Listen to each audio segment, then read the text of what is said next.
All these gadgets. Okay. Next thing that we're learning over here is what you're allowed to do before davening in the morning. Now, once the time of Amud HaShachar comes, which is dawn, so you have an obligation to go daven. And therefore, you're not allowed to do certain things before you daven. Like, for instance, you can't do business, you're not supposed to travel, you're not supposed to do anything, basically, except focus on getting ready to daven. In fact, according to halacha, you're not allowed to eat or drink before davening, except halacha says, well, Chassidim are lenient in that, because if you'll be able to daven better, so then you're allowed to eat and drink, because then you're eating in order to daven. You're not eating just because you want to eat. Because the Gemara says, a person that eats before davening, Hashem says, you're putting yourself before you put me. First you have to daven to me, and then you could think about yourself. But if the eating is there for the sake of davening, like Chassidim yesteryear used to daven very long, so then they were allowed to eat before davening, or a person that's older, weaker, whatever it is. If it's for medical purposes, obviously you're allowed to eat before davening. You can eat before dawn. Before dawn, you don't have an obligation to daven yet. Once dawn comes, you have an obligation to daven. What? Or do you have to make texts and emails and stuff? What? The brachas, is that sufficient? The truth is, ideally, you're not supposed to do any business before davening, period. That means putting on No, davening. Davening Shmoneh Esrei, the whole works. Some people, if they have no choice, if they at least say brachas, so something of davening they said, so then, but ideally, you should not do business emails, you should not go shopping. It says, Erev Shabbos, Friday morning, if you're going to go after davening to the store, you might not get challah, or like years ago, you might not get anything. So then you can go before davening Friday morning. But like this, in halacha, you're not supposed to do anything before davening. You're not supposed to travel before davening. Okay, not only that, you're not allowed to go out of your way to say good morning to somebody. Like you're not allowed to go special to their house to knock on the door to say good morning before davening. But if you meet somebody in the street or in shul, you're allowed to say good morning. By the way, many poskim write good morning is not even what's called Sheila Sholem, because you don't mean it anyway. You say good morning, like in America, hi, how are you? They don't even wait for the answer because they're not interested. Regarding eating, is there a limit to what you can eat? Can you wash for bread? No, the truth is, even when it says even when it says in halacha you're allowed to eat, it doesn't mean prime rib dinner, with a steak dinner with washing and benching and everything. In the Shulchan Aruch it says you could drink tea without, or coffee without sugar, without milk. Okay, even some Zionist people are lenient about in the Hasidic world. But to sit down and wash and have a whole meal, no, you're not allowed to before davening. It's just not right. It's not proper. It's not the proper respect of Hashem. Okay, next, even halachically, you're not allowed to even learn before davening. Unless if it's a set class where you have a kriyas or there's a rabbim, or then you would be allowed to. But because if you don't learn then, you're not going to learn afterwards. But it shows the importance of people realizing, let's bring it down to earth in a simple way. You get up in the morning, the first thing you do, okay, you go to mikveh, all that stuff is all part of davening. But the first thing a person should do is go daven and not take care of business and do everything else under the sun before. One second, yeah. Can you feed an animal before? If the animal needs to be fed, you can feed an animal before davening, because it's also an obligation that you have to feed your animal. Yes, sir. On the fast day that starts What's that? What? Louder.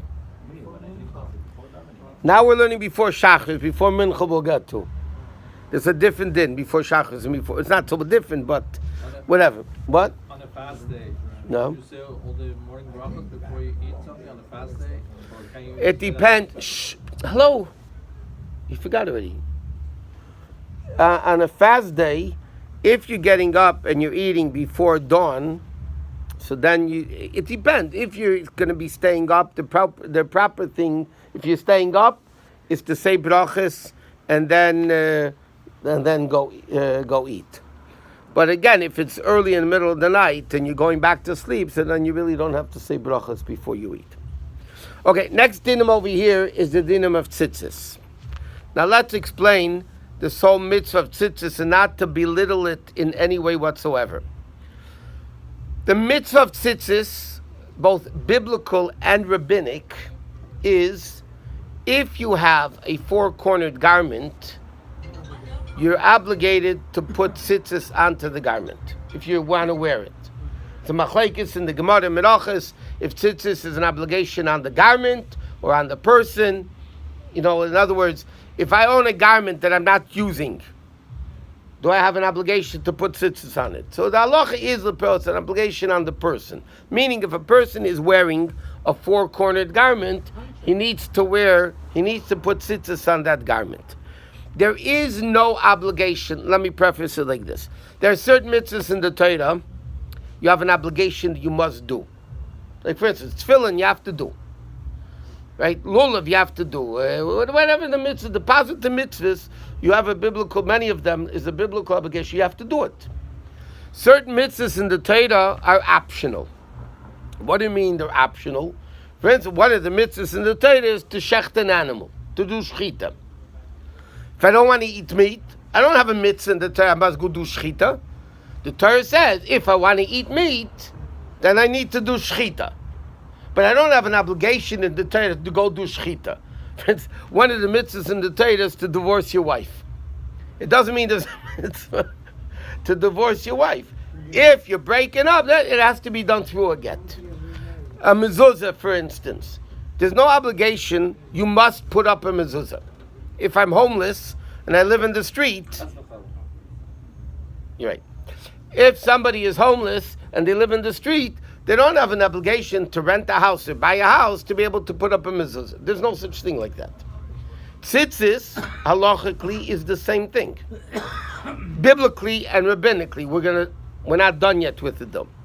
Biblically or rabbinically, the mitzvah of tzitzis is if you have a four-cornered garment, you have to put tzitzis on it. You don't want to wear a four-cornered garment, then halachically you don't have an obligation of putting on tzitzis. Nevertheless, Chazal write that even though you don't have an obligation to wear tzitzis, it's proper. The Gemara says also, Shchusterman says, it's proper and appropriate and it's the thing to do, and it's proper for a person to buy a four-cornered garment to make sure you're wearing tzitzis.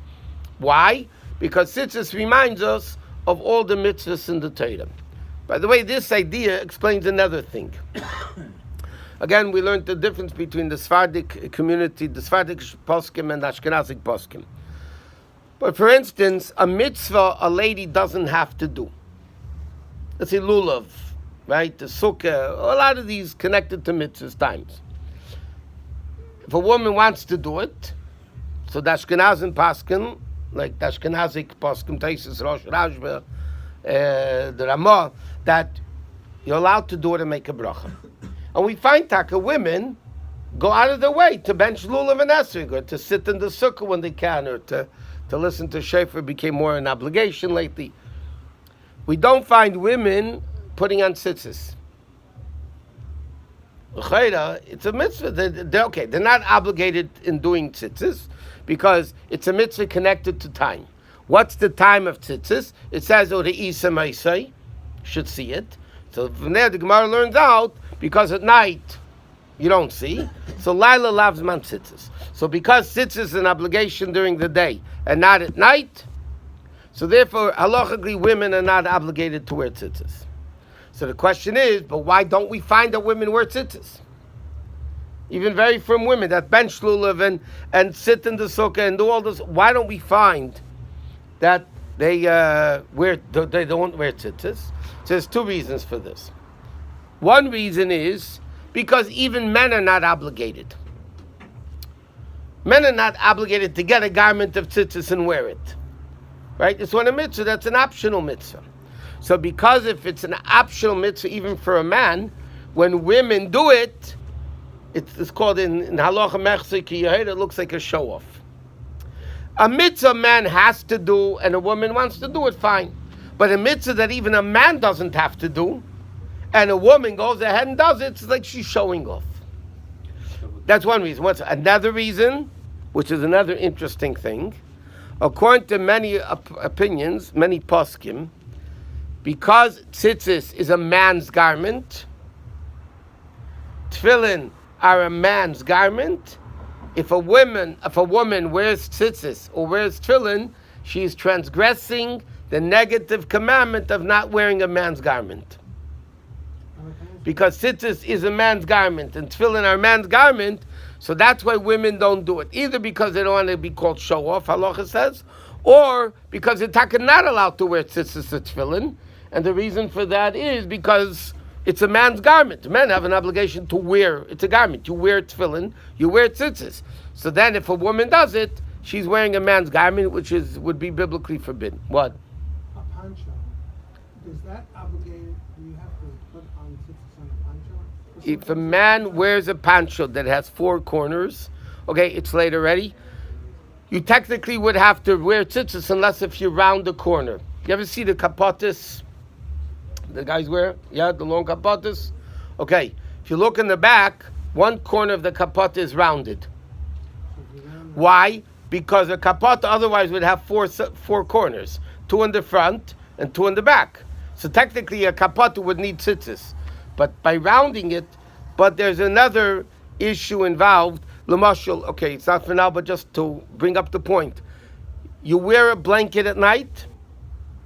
You wear a blanket at night. Why doesn't that blanket need tzitzis? You don't really wear it. You sleep in it. You wear. Can a blanket be shatnez? No. Why? Because you're wearing the garment. You're covering yourself. That's called wearing. So the question is, if somebody takes a Shabbos afternoon nap under the blanket, that garment needs tzitzis. How can you sleep with tomorrow?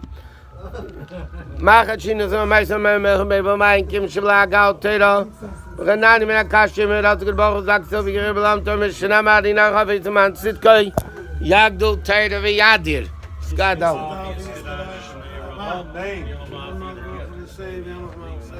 here the battery is dying. See that coming?